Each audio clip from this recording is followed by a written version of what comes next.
Y con el madre mía, recibimos el gran expediente Z, especial también, por supuesto, dedicado a lo mejor de espada y brujería. Adelante, Juan Jozano, Leti, cuando quieras.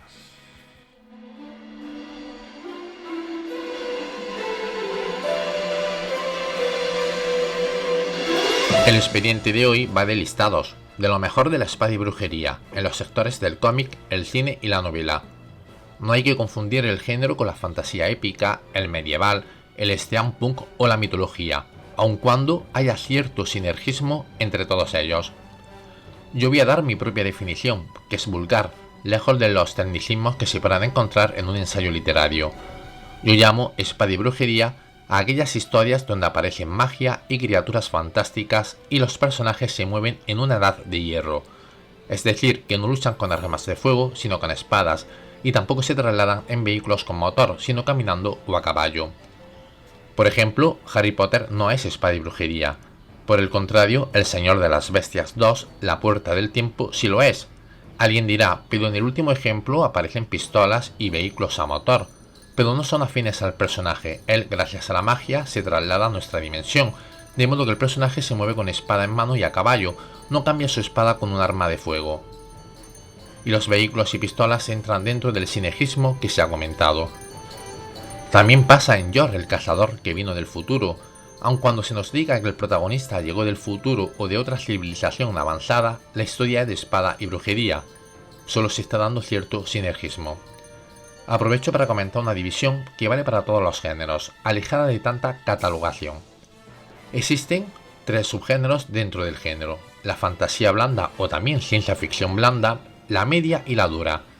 La blanda es cuando un elemento irreal o fantástico aparece en un mundo real, por ejemplo, E.T. en la ciencia ficción o Harry Potter en la fantasía.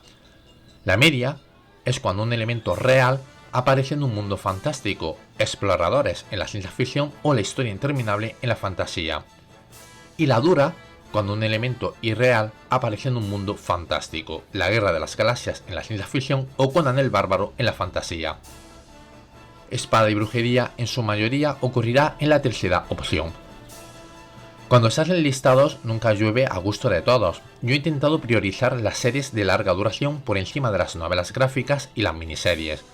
Por ejemplo, he dejado fuera El cuento de un mago, de Kurt Busiek y David Wenzel, una obra maestra, para mí lo mejor de Kurt Busiek y David Wenzel, que se publicó en 3 números de 52 páginas. En España lo hizo en 1998 y nunca se ha reeditado. Esto me da pie para comentar algo que pasa con el fantástico en el mercado. Por ejemplo, el terror es un género que siempre está de moda en todos los sectores, desde que nació. Vivimos una edad de oro crónica de ese género, pero no ocurre con los demás géneros. Hoy día, por ejemplo, el western está muerto, o la ciencia ficción va por etapas, se pone de moda, deja de estarlo, o vuelve de nuevo. Pero la fantasía es un género que tiene una crisis crónica. Lo mismo se estrena una película o una serie de televisión que se convierte en un fenómeno de masas, pero los 10 siguientes títulos que se estrenan son un fracaso. Si a eso se suma lo caro que es hacer cine fantástico, al contrario del terror que es más barato, hace que haya sequías que duran mucho. Y si no está de moda, hace que nadie se atreva a reeditar El cuento de un mago.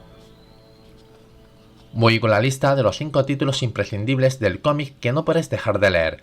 Podría haber incluido 15 o 30, pero no me he puesto ese número. El listado lo digo al azar, no de peor a mejor ni al contrario.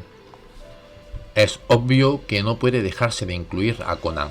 Probablemente Slane de Simon Bisley es superior, pero no tiene la importancia ni la influencia de Conan, o incluso Elric de Gray Russell también es muy superior, y por seguir con obras maestras que superan a Conan tenemos La balada de las landas perdidas, La espada de cristal o La búsqueda del pájaro del tiempo, o incluso habrá quienes incluyan a Star y a Den, ambas de Richard Corbin, pero ninguna de ellas ha tenido la continuidad e influencia de Conan. Sin embargo, dentro del universo de Conan es excesivamente amplio. Conan el Bárbaro, La espada salvaje de Conan, Red Sonja, Cool, las series de Conan publicadas en Francia, etc. Y además dentro de todas ellas hay diferentes etapas, unas mejores que otras y muy definidas. Para mí, el mejor Conan de todos es Conan de Roy Thomas y Barry Windsor Smith. Si preguntas a 100 lectores al azar qué obras de Conan conocen o cuáles les gustan más, todos nombrarán las de esta etapa, historias como La torre del elefante, La hija del gigante de hielo, La canción de Red Sonja, Clavos rojos o La llegada de Conan, esta última la primera aparición de Conan en el cómic. Ahora, hacer el ejercicio de recordar cuáles son vuestras 3 historias favoritas de Conan, por ejemplo, de la etapa de Alfredo Alcalá, de Neal Adam o de John Buscema. O por ejemplo, ¿alguien recuerda las versiones que Buscema, también con Roy Thomas, hizo de las mejores historias de Winsor Smith? A Winsor Smith no le acompañó la fortuna y su Conan no gustó en su día. Él se quejaba de que dedicaba demasiado tiempo a hacer un cómic, muy trabajado, y que además la crítica decía que era una obra maestra, y en comparación era uno de los dibujantes peor pagados. Marvel le respondió que cuando vendiera lo mismo que los otros autores, le pagaría igual, y el dibujante abandonó Conan. Quienes vinieron después, autores como Buscema, convirtieron a Conan en un fenómeno de masas, aún con historias muy lejos de la calidad narrativa de Winsor Smith. Winsor Smith, probablemente buscando la verosimilitud, llevó el personaje a un mundo medieval, y además le aplicó una psicología muy definida. Le aterraba la magia e intentaba alejarse de ella. Según él, como hombre terrenal, no podía vencer lo que estaba más allá de la vida. Era muy ingenuo en su relación con las mujeres y siempre acababa abandonado, y como un hombre pobre o buscavidas o perdedor o mercenario, siempre estaba al servicio del mayor postor, que habitualmente le maltrataba.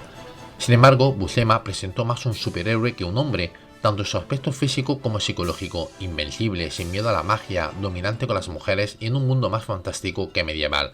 Y en la época donde los superhéroes hacían furor, a Conan se le dio la bienvenida como uno más de ellos. La siguiente obra que traigo, para mí es la mejor del género sin ninguna duda. Nació unos años después de Conan, en 1977, y todavía se sigue publicando. El último álbum ha salido este año de 2024. Y paralelamente, desde 2010 se publican 3 series paralelas que ocurren en el mismo universo. Se trata de Thorgal, y del mismo modo que Conan hay varias etapas, la mejor de todas, Thorgal de Van Hamme y Gregory Rosinski. No solo el dibujo es espectacular, como lo es Conan, los guiones son impresionantes, del mismo modo que los guiones de la etapa de Barry Shaw Winsor Smith, y la narrativa para encuadrar y de obligado estudio en las escuelas de cómics. Pero hay una pequeña diferencia con Conan. Durante 47 años ininterrumpidos, la calidad no ha bajado. Muy pocas series con esa longevidad pueden decir lo mismo. Es protagonizada por un vikingo del siglo XI que es descendiente de una civilización extraterrestre, y el personaje solo aspira a tener una vida en paz con su familia, mujer e hijos.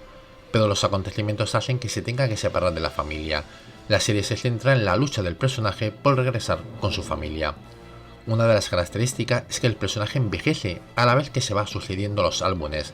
Ahora mismo, después de 47 años de publicaciones, ya es mayor y la serie se centra en las aventuras de su hijo, un distintivo que vimos por primera vez en la serie que viene a continuación.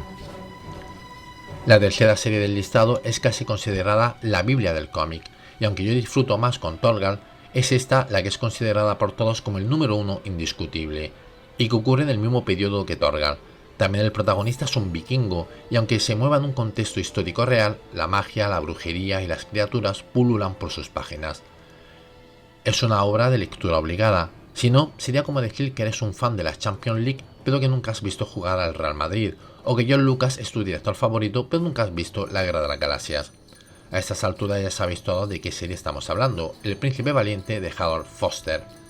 En este cómic, cada viñeta, cada cuadro, cada composición es una obra de arte para colgar en un museo.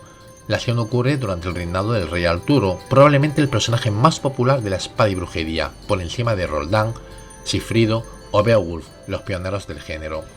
Igual que Thorgal, el príncipe valiente solo aspira a tener una vida feliz junto a su mujer e hijos, pero los acontecimientos políticos y sociales se lo impiden. Y del mismo modo todos los personajes fueron envejeciendo a la par de las publicaciones, lo que dotaba de un mayor realismo a la narrativa. Además de la evolución física les acompaña una evolución psicológica. Elegir una cuarta y una quinta para el listado se hace difícil, es que hay que dejar fuera obras maestras como Gro de Sergio Aragonés, La mazmorra de Joan Sfar y Lewis Trondheim, Johan y Pinluit de Pello y del Porte, o también Lanfeus, El mercenario, Mos Guard. Esta última es una de mis preferidas y que más veces he leído. Tampoco se ha mencionado ninguna de las grandes series manga o de las obras de Esteban Maroto o Víctor de la Fuente. Así que en el listado voy a incluir 2 títulos revolucionarios, aunque probablemente su calidad sea inferior a otros que se han quedado fuera. La cuarta es una serie que es paradigma del género, se publicó por primera vez en 1978, pero a España no llegó hasta 2004 y se publicó mal y de modo incompleto. Se trata de ElfQuest de Wendy y Richard Pink, que narra la historia de una comunidad de elfos y otros seres fantásticos que estuvo publicándose durante 29 años. Sus autores comenzaron la serie con una estructura y planificación definida, ya sabían cómo iban a terminar, algo inusual en las series irregulares, y se adelanta que es una de las características principales del quinto título que trataremos.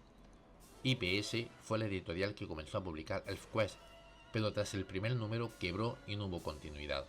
Sus creadores pidieron un préstamo para autoeditarse y crearon Warp Graphic, y la serie se convirtió en uno de los primeros éxitos del mercado del cómic underground y del cómic independiente, otra de las características principales que tiene la serie que hablaremos después. En los 90 llegó la edad de oro para la serie, para la editorial y para sus autores, que se expandieron publicando obras de otros artistas. Sin embargo, el empujón final que hizo que la serie se convirtiera en un éxito universal fue que la compró Marvel para publicarla en su sello independiente Epic. En 2003, después de 25 años de autopublicación, sus creadores le dieron los derechos de la serie a DC Comics. La serie ganó todos los premios que se pueden ganar, otra característica de la serie que veremos a continuación. El éxito de ElfQuest reside en mostrar una versión real, muy alejada de la convencional del género fantasy o espada y brujería, es decir, un mundo con hadas, elfos, orcos, etc., pero mostrando no desde esa perspectiva de cuento o tono celestial, sino con un matiz realista. Elfos con comportamiento humano, tienen relaciones sexuales, se alimentan, los hay crueles, salvajes, etc. ElfQuest no son las películas del Señor de los Anillos, se acerca más a Juego de Tronos. El recorrido del quinto título que traemos es casi una copia y pega de ElfQuest. El autor, motivado por los éxitos del Regreso del Caballero Oscuro de Frank Miller y Maus de Art Spiegelman, quiso estructurar su obra del mismo modo. Sin embargo, no creyeron en él y abandonó su trabajo como animador y se lanzó a la autoedición, apoyado por su esposa, que trabajaba en una empresa importante de Silicon Valley. Ella le dijo: confío en tu obra, dedícate al 100% a ella y no te preocupes por el dinero. El resultado fue un éxito que dio millones de dólares, hasta el punto que la esposa abandonó Silicon Valley para presidir la licencia de la obra de su marido. No es uno de los mejores títulos contemporáneos de espada y brujería, es el, con mayúsculas el artículo, título de espada y brujería por excelencia, una de las mayores obras maestras de la historia del cómic y más influyente del cómic moderno. A esta altura ya todos sabéis de qué hablamos, Demone de Jeff Smith. Es una obra épica elaborada durante 13 años, y voy a emplear la definición que hace la crítica de ella. Es una mezcla entre Walt Disney y El Señor de los Anillos. Smith toma los personajes Mickey, Goofy, Donald y los combina con la estructura mítica de Tolkien. El resultado trajo mucha confusión entre la crítica y el lector, y fue necesario un tiempo hasta que se entendiera la serie. No se sabía muy bien si era una obra infantil, adulta, cómica o dramática. También el estilo de línea desorientó a muchos. Y es lo que pasa con las grandes obras de arte de todos los sectores, que pillas a todo el mundo desprevenido, y luego se necesita mucho tiempo para valorar la obra de Van Gogh, el cine de Antonioni o el cómic de Jeff Smith. Cuando te enfrentas a los convencionalismos y les dices que hay otras formas de crear, solo te ganas detractores, gente que te da la espalda, o en este caso editoriales que no se atreven a publicarte. Luego, cuando llega el éxito, todos dicen que ya lo habían predicho. Monet fue a contracorriente, a la misma vez que se dejaba influir por el Batman de Miller, de Tolkien, de Karl Barks o Maus. Hasta la fecha nadie ha sido capaz de innovar o presentar dentro de este género una obra similar. Es la última gran obra del género, desde entonces solo hay copia y pegas. No da tiempo para extenderme hacia los sectores del cine y de la novela, eso lo dejo para otro día.